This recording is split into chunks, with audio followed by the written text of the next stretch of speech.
Namaste and welcome to Youth in Development, produced by Today's Youth Asia. In Youth in Development, we bring young leaders face to face with the key players of development works.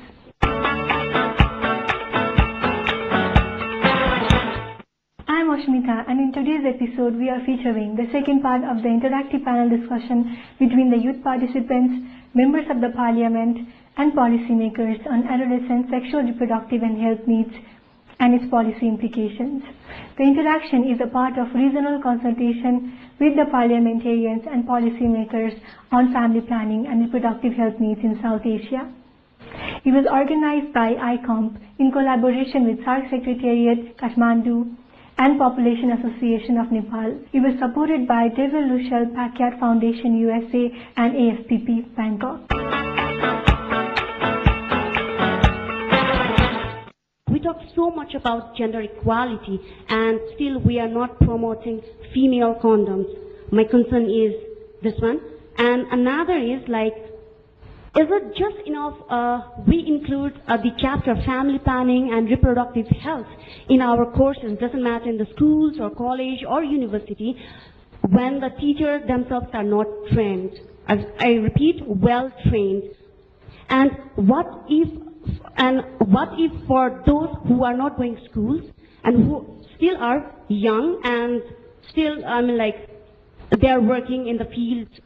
And my third concern is, if carrying a condom is one's people's right, then why there is police harassment time and again?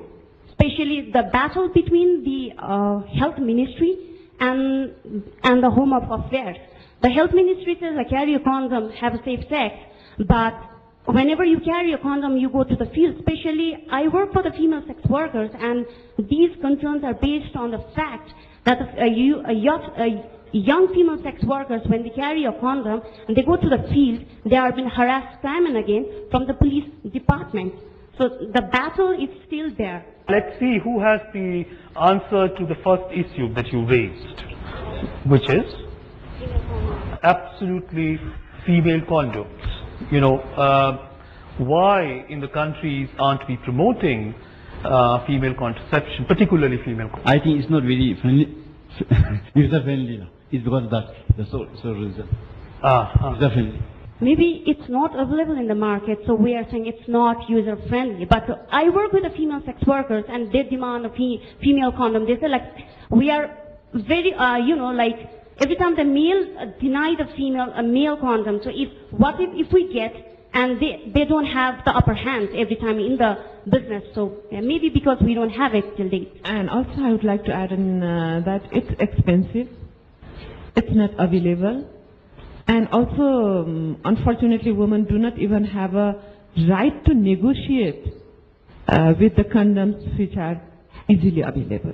It is just enough adding the courses and subject regarding family planning and reproductive health in the school, colleges, or university. By untrained teachers. Unless we train the teacher themselves.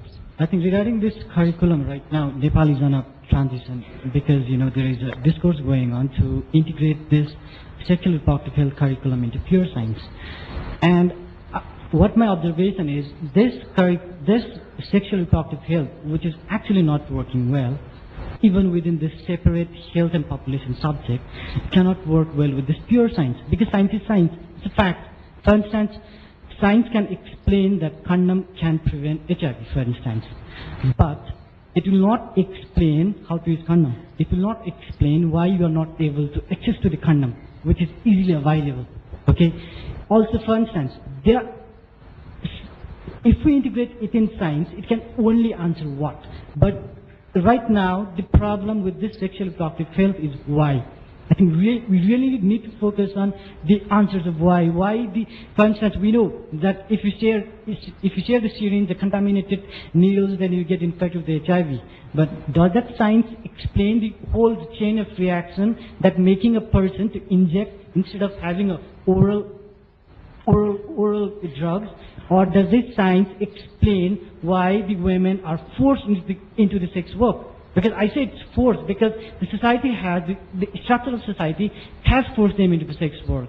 So I think this is really important, and I think since we have so many parliamentarians and the policymakers over here, I think we really need to think about this, because this curriculum is one solid way to make access to the information, correct information. This curriculum is especially within 8, 9 and 10 class, which is the transition period for the young people, right? This is the period where they go through puberty. This is the period where they go for a physiological, hormonal change. And the correct, it's a correct, time to impart all the information. I think our colleague from Maldives could perhaps give some information. Just would like to add, I don't think there are education or awareness programs held in schools in the Maldives. Being Maldives a 100% Muslim country, we have different religious views, because different scholars come from different countries and they have different views on this. And to be frank, it was a very difficult challenge for the former government to get through and achieve all what we've got. So in that case, educating students on sexual reproductive health or talking about condoms means that like the government is trying to promote sex, which is illegal before marriage in Islam. So these are very difficult challenges for Maldives being a 100% Muslim country. But still, there were a few programs held in schools, but they weren't teachers. They were people educated by gender ministry and other government bodies. In Nepal also, I think, not in naming the sex education, but we have for the long time, because in the name of health education, for the last 20 or 30 years, and now it has been incorporated into the health and population education also. Well, that does not mean that we are promoting it, what you just meant like that, premarital. We are not promoting for that, but just it's for the safety of the young people and just to raise their awareness level. Thank you. Thank you. One, I'd like to say that, this mentality that talking about sexual health or issues on sex means encouraging people to indulge in these activities. The fact is that whether we want to acknowledge it or not, a lot of young people are sexually active. They are already engaging in sexual activities. Now, in a setup where we do not have any formal channels of information dissemination or, interactive sessions, young people go to the internet, they talk to their friends and other completely unreliable sources to get information on these issues. So is it not better to have established, maybe a system of counselors in school or peer-to-peer training where there is somebody who is professionally competent in imparting knowledge? I mean, we need to acknowledge the issue that there are people who are sexually active. I'll just add to what my colleague said. It's not about promoting sex. It's about educating. It's right to have information before you are exploited by somebody else. If I could also just explain the situation in Maldives, as Mahluf mentioned, being a Muslim country, we have to work within the particular religious and cultural norms of our country. So the work that UNFPA did in the past with the Ministry of Education was to introduce life skills education into the schools to promote responsible reproductive and sexual health behavior. This was very much based on age-specific information that could be given, and the consultations were carried out with parents as well as others to ensure that parents were also comfortable with what was being taught to the students, because there is the belief that talking about certain issues may promote it. And I know that the reality is that young people are sexually active, and they probably are in the Maldives as in other countries, but we have to work within the norms, because I think clashing with the religious leaders is definitely not the way ahead. And the way we talked about it in terms of promoting responsible sexual behavior, so that you talk about the risks and you talk about what the religion says in terms of what is the best behavior for young people, and that sex should be within marriage.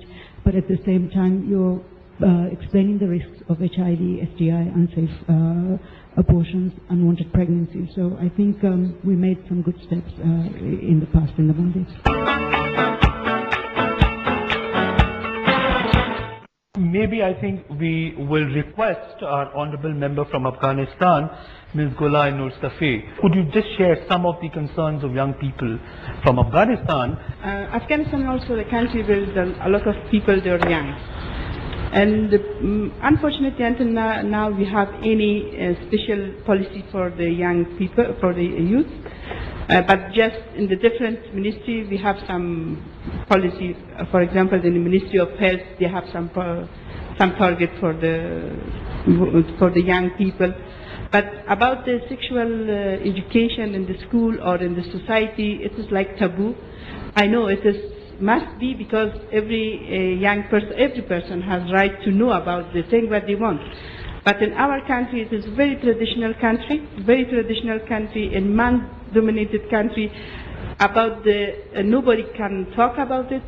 We are still in war, and our weakness is so that the opposition always talk about that this is the government is not so strict Muslim, and the government also try to be to go slowly, step by step, because the sensation of people is very high, and we don't want to have a new war and the new cases to give for opposition that yes, they are still the movie which is in our TV, it will be censored, yeah, and also if the ladies have a dress, they censor it. We have a lot of problem until now. Really, nobody talk about the problem like sexual life or education in the school. It's like taboo. But the young people, they are in the position. They have the world is near now. This is internet. Also in Afghanistan, the young people, they have access to internet. They learn from there something, and nobody talk about it. It is.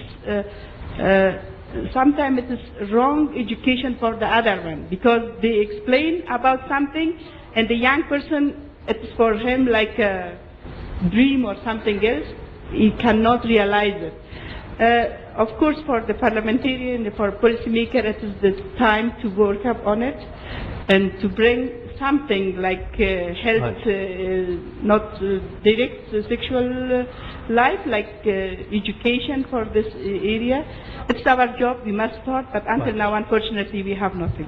What would be your one line today as we are meeting here?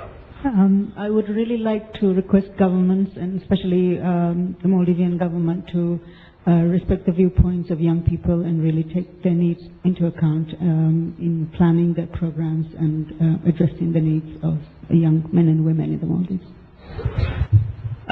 Religion and culture has a serious implication on denial of reproductive and sexual health right in this region. Therefore, what I want to call upon all of you that culture is not static. Religion is a personal belief. Religion should not be influencing the state, law, and politics. Thank you.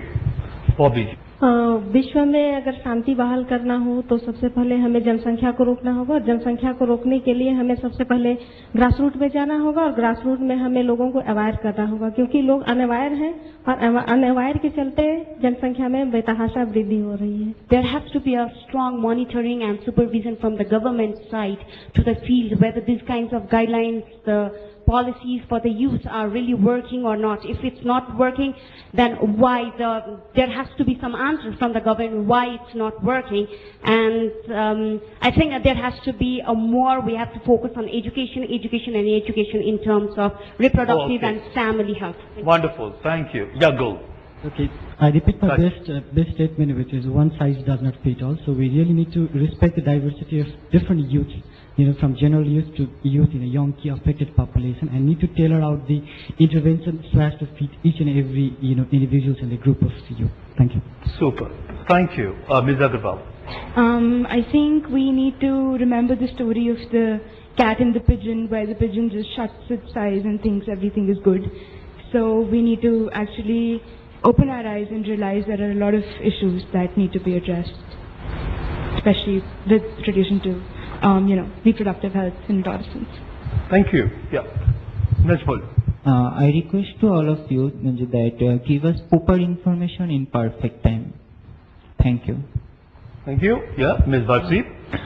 We need to channelize a system of communication for adolescents and youth regarding reproductive health, because they are going to be future fathers and mothers. If we need to address all the related issues. Thank you. Ms. Maluk. I believe family planning is very important, as everything starts from the family, whether it is positive or negative. Let's talk about drugs or gang violence or other social issues. I mean, everything starts from the family. So therefore, I think it is very important to have a good family planning for each country. Thank you. Thank you. Sonia ji. जो कुछ हम यहाँ से सीखा है, अपने इलाके में जाकर उसको लागू करने की कोशिश करूँगी। मैं इन विषयों के बारे में जिला पंचायत में रखूँगी। From this forum discussion, I realized that, like my country, which has over 60% population of below age of 25, and thus because of the same reason, as I said, we have parliamentarians who are also 65% of the parliamentarians are young. So issues and the problems affecting the youth are already taken care of in the parliament and in the policy making level. And like that, I think every country realizes that youth is the, I think, future asset of any nation. So every country is geared towards giving importance to the youth. Thank you. Thank you. Thank you. For my country, I think we need more education for the people, because without education they cannot realize the law, and also they cannot accept it, because the education is lack of in our country we have more than 80% people without education. Not literate. And before coming to the end of this interactive session, I would just like to have some closing remarks from our former Deputy Speaker, Madam Chitralekha Yadav, and who is also actively participating in this session right from the morning, and also as a dais member also. Thank you for giving me the opportunity to give the closing remark. Actually, this panel discussion was really interactive one. And I think it's not only important, it's very necessary for all of us to realize the importance of youth and their viewpoint in our policy and programs. And we must involve youth in every policy, because youth are the very important and powerful stakeholders of our society and nation. They are rather the pillars of our nation, and now the youth have the complaint that the society is not listening to them. The parliamentarians and policy makers and state and nation is not listening to them. I think this is the proper way. The way is to communicate with the youth, and from their point of view to know what are their problems and the solutions from their side. And I think the very important thing is about the adolescents' reproductive and sexual rights health is that the youth today, they must realize, and the nation and state, they must realize that the religion is not going to stop the bad things that comes to you. So it is very important to disseminate the right information, the education and the communication. I think this will only help us to educate ourselves. Dr. Wasim Zaman. What I feel is very important, and it's wonderful to see this dialogue take place, but still, I think young people are still not hard enough. You see, you have to come out stronger, and I think it has to be. I think I was very happy that at least there is a mix of the urban and the rural here a little bit. More of that must happen. So the questions are not cooked, and the questions that come are from your own experiences or feelings. A lot of that happened, but I think it needs to go a little bit more. If I can just add one thing which Santhia's presentation earlier today reminded me of. And I was once in India working there for 4 years with the UN. And it was one of the time, I can't remember what it was probably a research paper or something, which I read something which sticks in my mind forever, which is that in many cases, the violence against women starts on the night of the marriage. Because neither the boy nor the girl knows enough about their own bodies, live along about the body of the other. And in the meanwhile, you have seen A, B, C, and Z TV, and you are expected to perform. So where is the information before you perform? And all that. Thank you. My first concern was about the youth policy that you mentioned about. In Nepal, we have youth policy. After the long process of, the homework it developed, but the the youth policy it has categorized as below 40. So that's really a big question mark on that, and it has raised some concern about adolescents and young people's sexual reproductive health, but very few lines on it.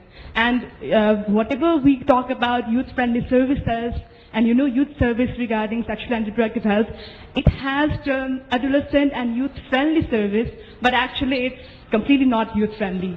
And I think in terms of government as well as non-government, both should work together along with the private organization so as to ensure adolescent youth-friendly service and along with the effective and nice youth policy. Actually, I came to know that there were few young people who were involved in drafting the youth policy. But those young people who were involved were actually affiliated to some political organization. So it's not bad, but they might have been governed by those political ideologies.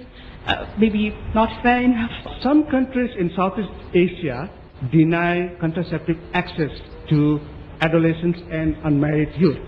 If that country happens to be yours, what you're going to do to ensure that tomorrow adolescents can also access contraception without any stigmatization? Thank you.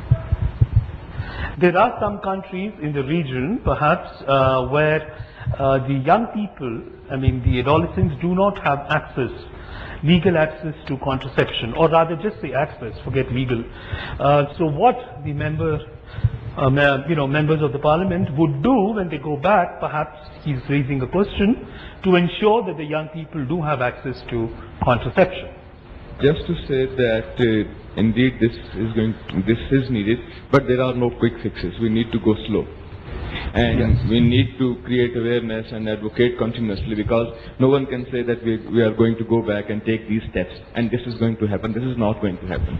It is going to take a long time. So we need to go slow. And instead, if we go very fast, we might face some reactions which will jeopardize the whole program.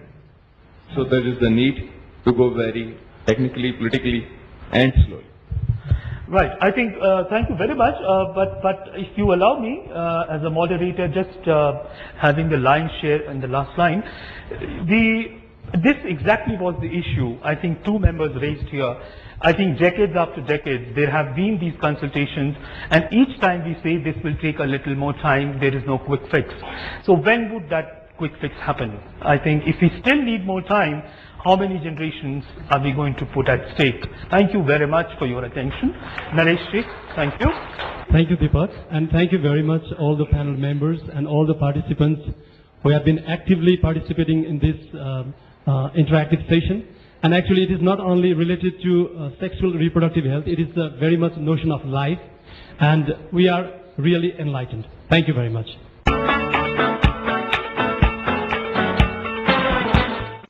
With this, we come to the end of this show.